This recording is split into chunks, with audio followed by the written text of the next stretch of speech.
Welcome to the Dragon Soul walkthrough series.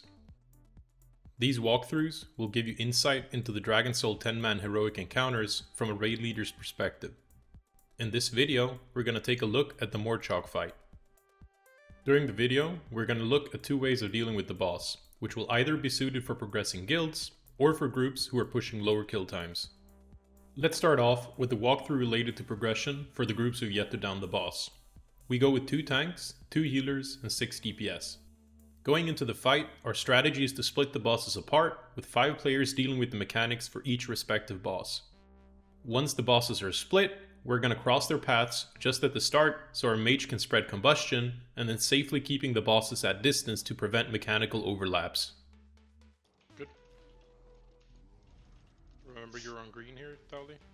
We'll track the crystal spawns related to which boss spawns it, and where Morchok will always have the first one. It's important to remember that there will always be a stomp between the spawning and explosion of a specific crystal. You should make sure to be positioned properly with your stomp soaking players stacking on top of the tank. Stomp.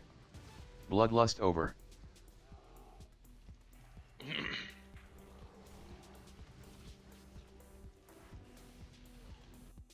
coming over to you. After the second crystal explosion for Morchok, you can safely pull Morchok over to Core Crom for some nice cleave damage.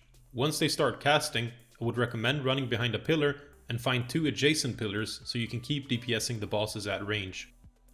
With about 5 seconds left of the channel, melee DPS can safely move back in to cleave the bosses, and you can keep them stacked for at least 10 seconds afterwards before splitting them back up.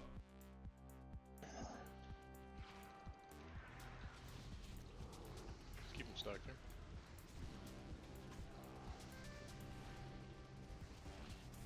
Bulbous group start moving back to green. Now, go. As you're getting to the latter portions of the fight, make sure to roll raid cooldowns, externals, and defensives to stay alive, as the damage output of the bosses will increase. Crystal coming. Stomp first.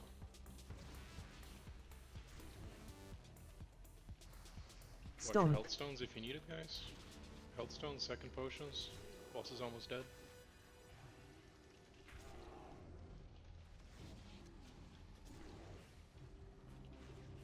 Last one. Stomp.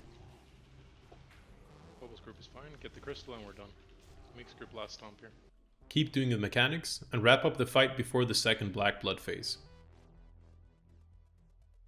Next, we're going to take a look at the strategy which can be used to speed up your kill times. Our composition is going to look the same, but we're now planning all our activities to a lot more detail.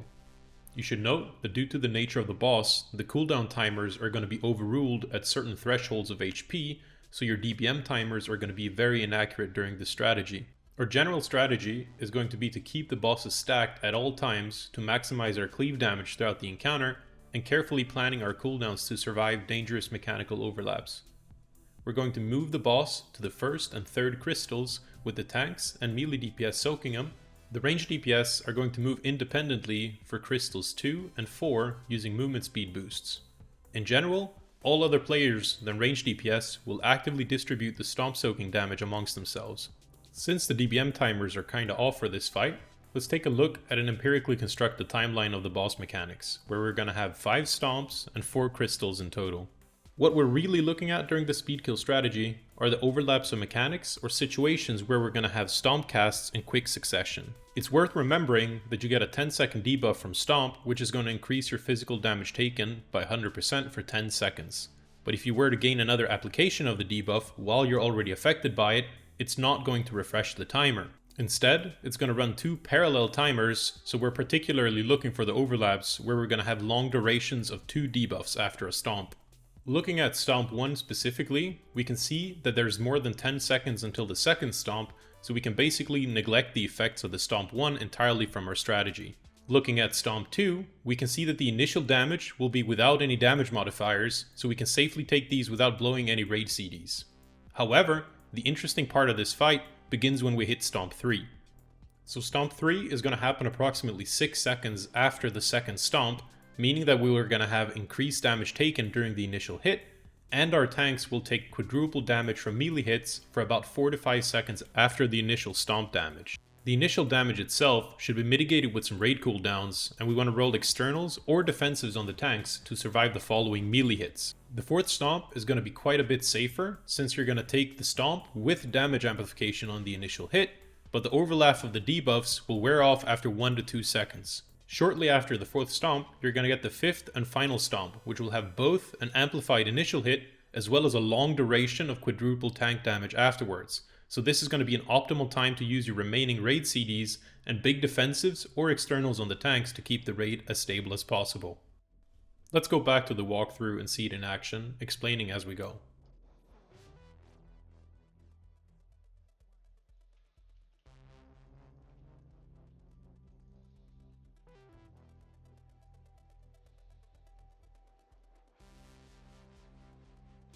Shortly after the bosses split, we'll see the first stomp, which we simply stack up the bosses for.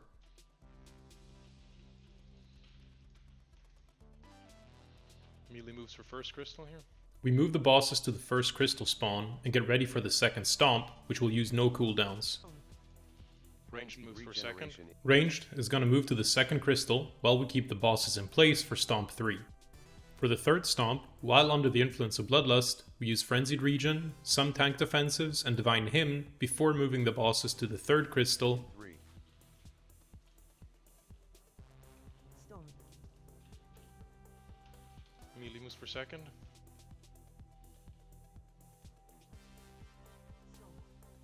Ranged moves for first. For the fourth stomp, we use Rallying Cry and Barrier while the ranged move to the fourth crystal. Finally, for the fifth stomp, we use our remaining tank defensives, externals, and raid cooldowns to stay alive until the intermission. Keep going.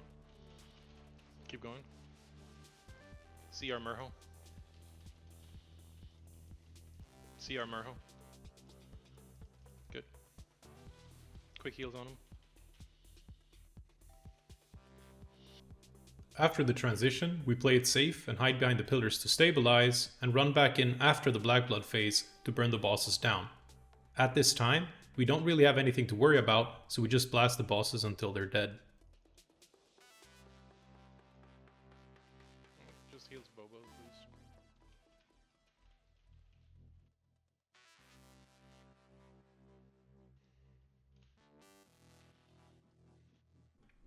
And that wraps up the Morchok walkthrough. I want to thank you all for your continued support over the last couple of months. Very soon, I'll be shifting my focus towards mob content, so if you enjoyed the content, please leave a like and make sure to subscribe to stay updated on new releases. If you have any requests for future mob content, please let me know in the comment section. See y'all next time.